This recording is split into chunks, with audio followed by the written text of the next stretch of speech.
You know, there comes a moment in many people's lives when everything suddenly feels utterly pointless. The job that once seemed important now feels like a meaningless charade. The relationships that once brought joy now feel like empty performances. The goals you were chasing now seem arbitrary and hollow.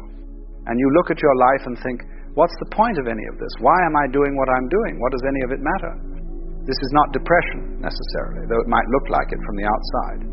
This is something much more interesting. This is what happens when you wake up from the collective dream, when you start to see through the game that everyone is playing, when the meaning that you borrowed from society begins to dissolve, and you're left facing the raw question, what is the point? Now, most people respond to this feeling in one of two ways, and both are problematic. The first response is panic.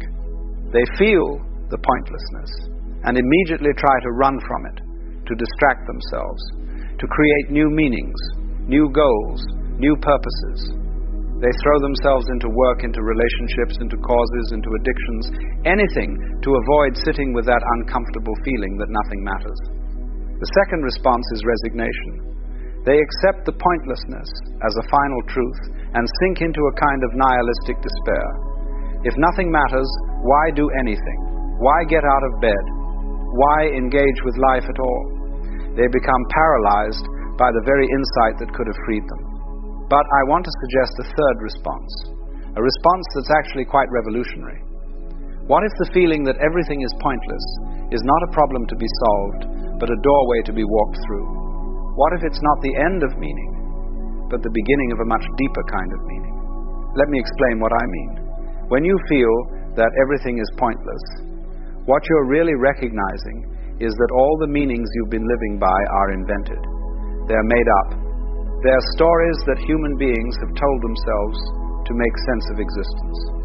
And there's nothing wrong with stories, but when you realize that they're just stories, that there's no cosmic necessity to any of them, something very important has happened. You've seen through the game. You've recognized that meaning is not found, it's created.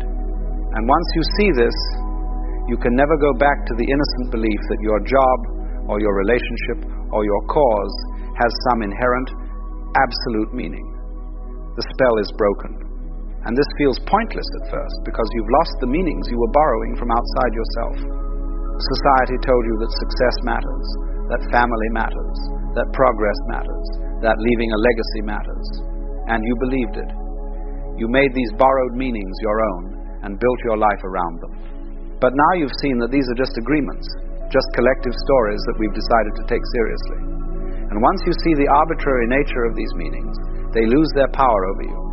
And yes, this creates a void, a sense of pointlessness. But this void is not the end, it's the beginning. You see, as long as you're living according to borrowed meanings, you're not really free.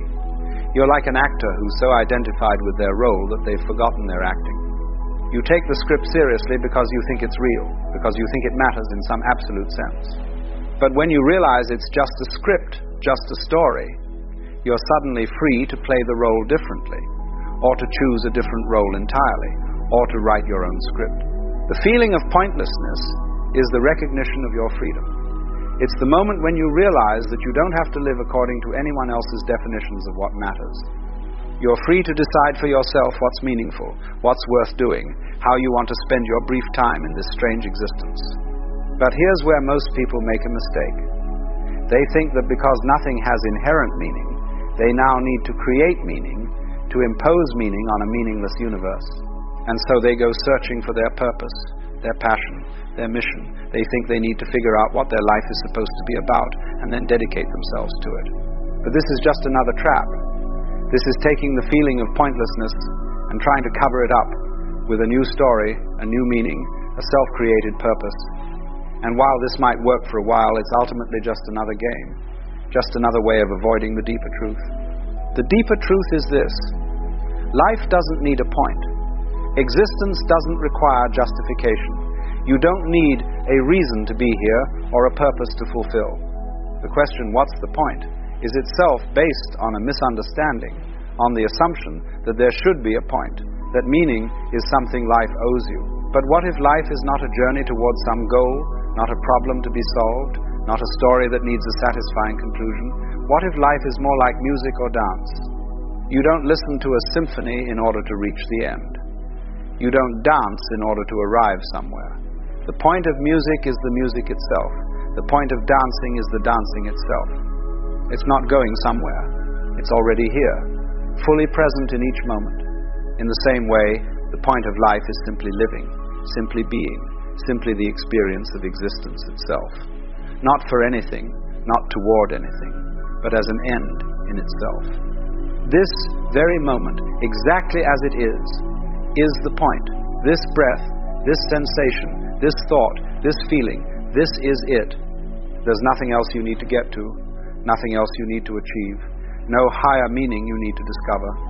When you really understand this, when you truly see that life doesn't need justification, something remarkable happens. The feeling of pointlessness transforms into something else entirely. It becomes a kind of lightness, a freedom, a playfulness. If there's no ultimate point, if there's no cosmic significance to anything you do, then you're free to simply enjoy the process of living without the burden of having to make it mean something. You can work at your job without needing it to be your calling. You can love someone without needing them to complete you. You can pursue goals without needing to achieve them. You can create things without needing them to be important. You can play the game of life with full intensity while knowing it's just a game. This is what I mean when I say the feeling of pointlessness is a doorway. It's the doorway out of seriousness, out of the heavy burden of trying to make your life matter, out of the exhausting project of creating meaning.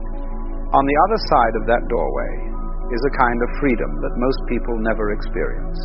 The freedom to live without needing life to be anything other than what it is. Now, this doesn't mean you become passive or apathetic. Quite the opposite.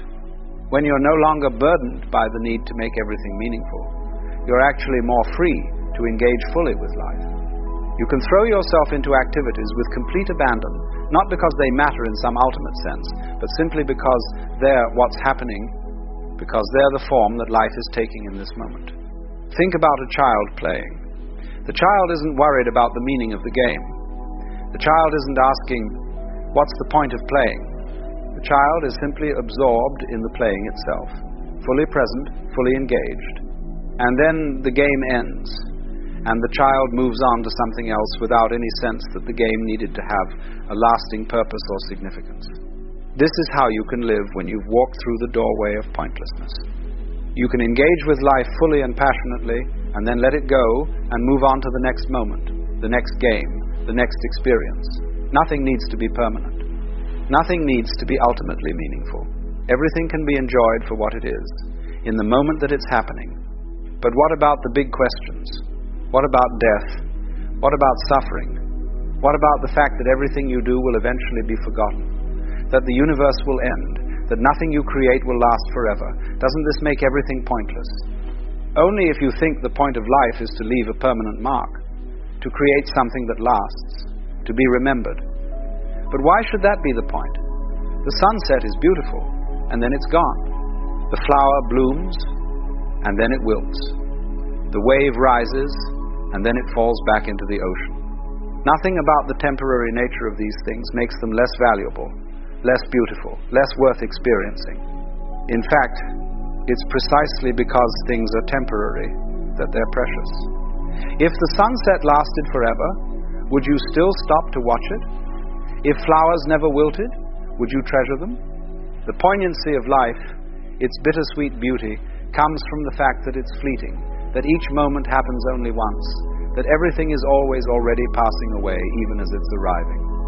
So when everything feels pointless, when you look at your life and can't find the meaning you once thought was there, this is not a crisis.